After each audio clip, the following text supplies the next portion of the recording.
It's so prevalent to identify as genderqueer or male to female trans in the Brony community. There's even a meme about it. That feeling when you're a Brony in 2012, either become a white supremacist or become a trans girl. There's an unprecedented number of genderqueer and trans identifying people in the My Little Pony or Brony community. In fact, in 2015 alone, over 4.4% of Bronies surveyed in the Brony Census identified as genderqueer or transgender. The general population has more than twice the amount of homosexual people than trans or genderqueer people. However, as compared with the general population, in the Brony community, more people identify as trans or genderqueer than people who identify as homosexual in the community. Just a little comparison to show just how prevalent it is to be transgender in the Brony community and not just queer. The Brony Census survey ended in 2015, but the number of genderqueer and transgender identifying people in the Brony community has undoubtedly increased since then.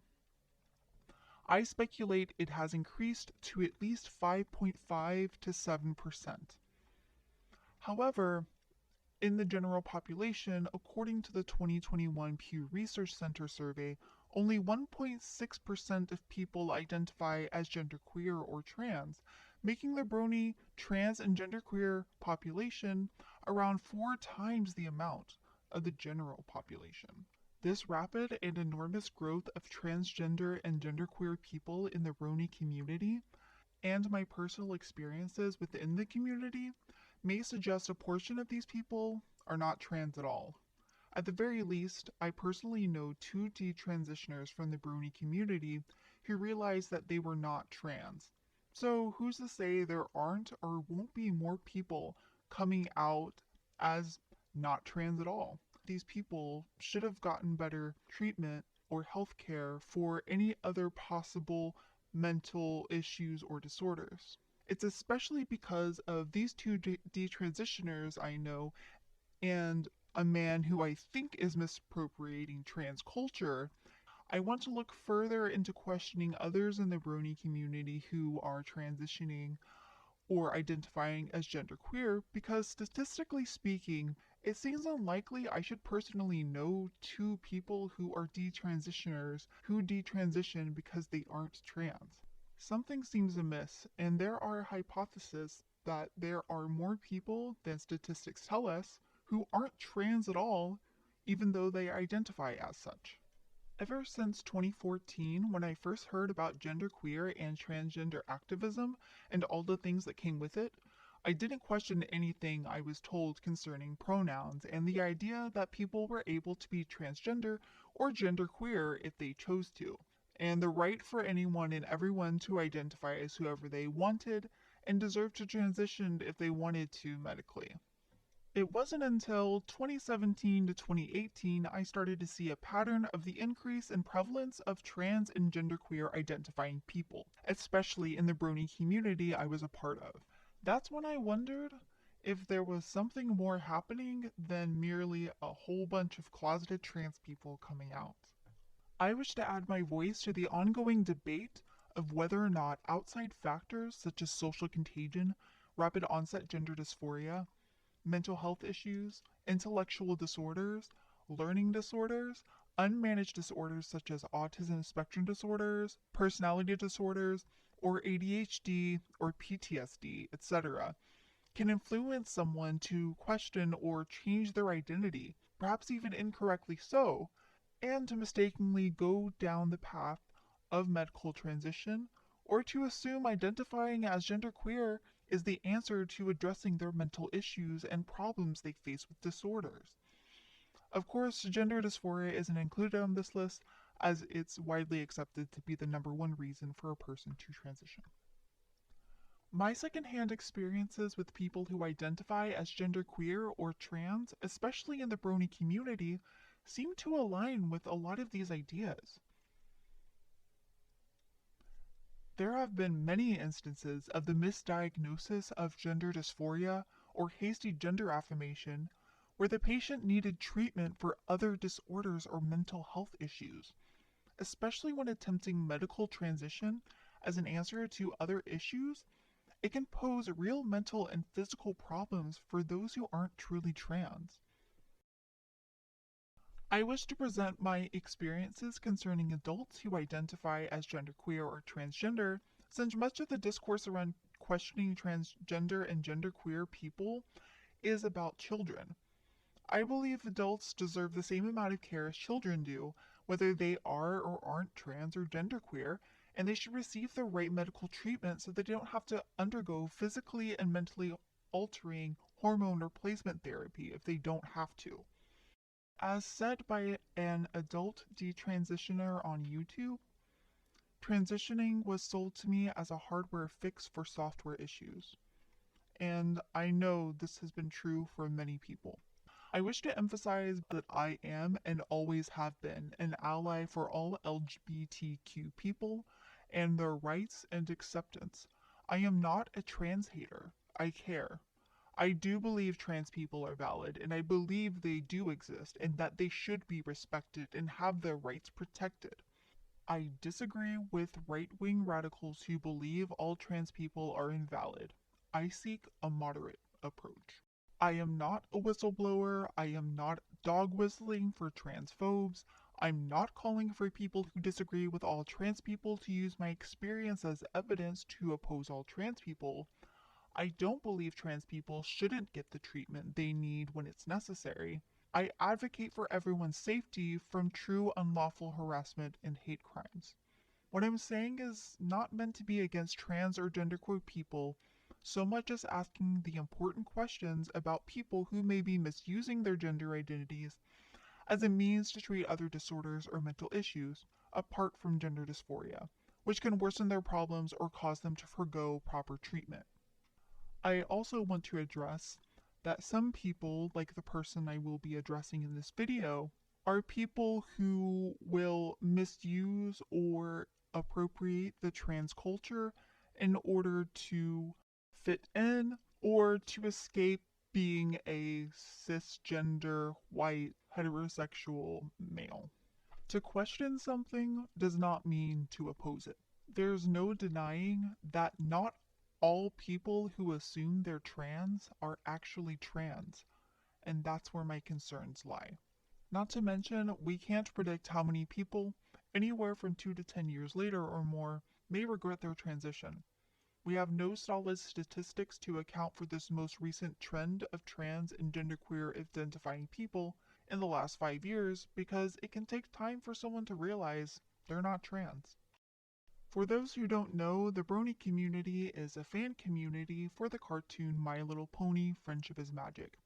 They call themselves Bronies, as in a pony bro, in reference to the fact the community is mostly men, whose average age is 25 to 27.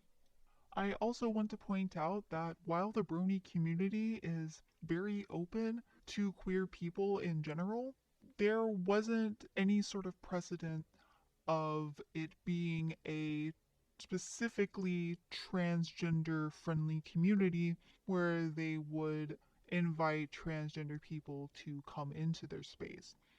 Not to mention, most people who are in the Brony community identifying as genderqueer or trans seem to have identified as such after joining the community in the first place. I will now be sharing my experiences in the Brony community with you as they pertain to the prevalence of people identifying as transgender or genderqueer within the Brony community. I joined the Brony community in 2013 and thought it was a great place where people were accepting and kind and wanted to make friends with everyone. It wasn't great, and I don't suggest joining. I and countless others left the community due to its toxic nature because many bronies have untreated mental health issues and unmanaged disorders. Their symptoms cause terrible problems for others, even from some of the most well-meaning bronies. It seems many of them self-medicated by enjoying the cute, happy show and by joining a community about friendship instead of seeking professional help and creating real, meaningful bonds with others. I also began to wonder if their self medicating also involved identifying as trans or genderqueer because of how prevalent it had become. Not to mention, it is a community full of men who are enjoying My Little Pony. And from my experience, many of these men are pretty misogynist. So it would make sense that a lot of them think that they are trans or genderqueer because they like feminine things. Or they feel like they resonate more with women because they think that they have to be a certain stereotype in order to be a man. Not to mention, for a lot of bronies, My Little Pony show is a big part of their lives. And all of those characters are females, and all of the male characters in the show are either lesser or you just don't see them very much or you can't really relate to them. So I think that plays a pretty big role as well as to how these bronies identify themselves as more of a woman because their favorite characters in a show that they identify with are women. I didn't make this video to slam the Brony community. If I wanted to do that, I would have made one. Many of the bronies, including genderqueer and trans bronies, ended up being my friends and still are. So I'm not saying there are no good people in the community, it's just that the toxicity outweighs any positives, and I have to be honest about my negative experiences. Not to mention, just because someone has some problems, mental issues, or unmanaged disorders, doesn't necessarily mean they're a bad person either. I just wanted to point out that many bronies have some real issues to deal with pertaining to PTSD, autism, ADHD, mental health issues, etc. I'm not the only one to point this out. There have been many discussions online and between me and others in the community about the prevalence of disorders and mental health issues in the Brony community. Furthermore, I want to point out that the autism spectrum disorders are so common in the Brony community that many bronies, even ones with autism, exaggeratingly joke about how all bronies are autistic. Autism has been linked to genderqueer and transgender identity, and this has been proven. There are theories that people with unmanaged autism may believe that they have a trans identity. Doctors need to do a better job of treating or directing patients to resources to help patients manage their issues instead of affirming their gender as a means of coping with their problems. And that hormone replacement therapy and surgery should be a last resort.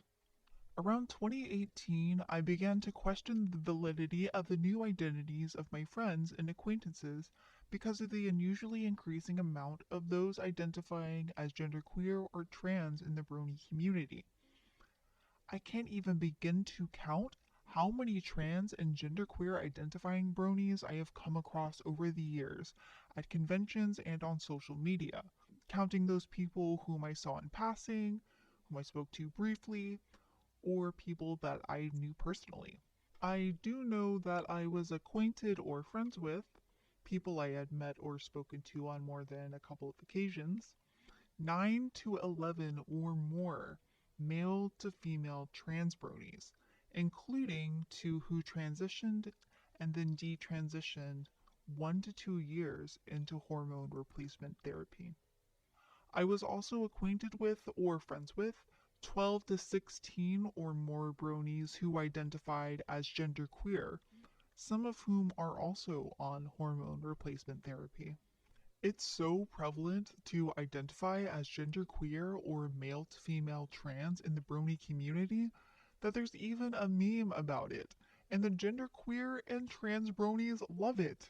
They don't even question why this is a thing. It says, that feeling when you were a brony in 2012, and it shows a forked path of two roads to either become a white supremacist or become a trans girl. Yeah, the white supremacist thing was also true in some instances. This is where the toxic behavior came in some ways where racist jokes ended up making people actually racist. So, weirdly, a similar thing seems to have happened with the transgender women in the community, where it was a meme and then it became real, and it goes to show you how there are way more male to female trans women in the Brony community than what's considered normal.